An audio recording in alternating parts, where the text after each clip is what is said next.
Տեղյակ եք, որ այսօր նաև խաղաղօրհնեքի տոնն է։ Այո։ Իսկ ինչ գիտեք այդ տոնի հետ կապված։ Սուրբ Մարիամ Աստված այդպես որ իմացել ենք հեթանոսական ծեսը միացրել են քրիստոնական տոնին եւ այդպես հիմա եթե ուրիշ տարբերակ էլ կա չգիտեմ այսքան տեղյակ եմ ու ամեն տարի մենք այդ տոնում ենք մենք իրանահայ ենք բայց այս 5 տաղավարները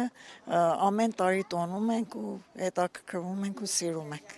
Ինչ խորհուրդ ունի ձեզ համար օրինակ ասենք ժողովրդի համար երևի կենցաղային ինչ որ առումով կարող է նշանակություն ունենալ խաղաղօրհնեքը, բայց հոգևոր առումով ինչ խորհուրդ ունի։ Հոգևոր առումով ես կարծում եմ միաբանությունն է եւ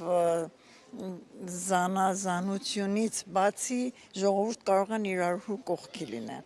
Այդ ամենից մեծ առավելությունն է, որ մեր ժողովուրդը կարիք ունեն այդ բանի։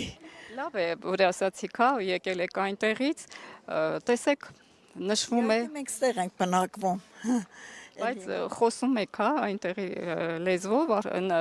բարբարով ավելի ճիշտ զգացվում է, որ եկել եք, այսպեսի մի նշանակություն ունի հայ առաքելական Սուրբ եկեղեցին, նաև օտար հողերում, հատկապես այլադավան, հա, երկրներում եկեղեցին օգնում է, որպեսզի հայ համայնքը միաձուլված լինի եւ պահպանի իր ինքնությունը։ Իհարկե,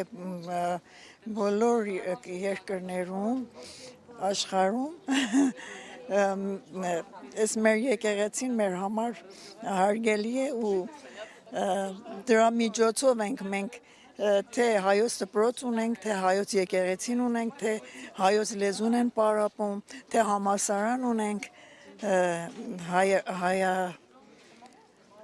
հայերեն լեզվի համալսարան ունենք եւ մեր մշակույթը ամեն ձևով պահպանում ենք։ Այսօր եւ պատարագին եք մասնակցելու եւ արարողությանը օրհնության։ Այո։ Շնորհակալ ինձ դրա համար ենք եկել։ Մեզ հատուկ էջմիածին ենք եկել, այո։ Շնորհակալից ենք եկել։ Այո։ Ես էլ շնորհակալ եմ։ Ստեսություն կհանդիպենք։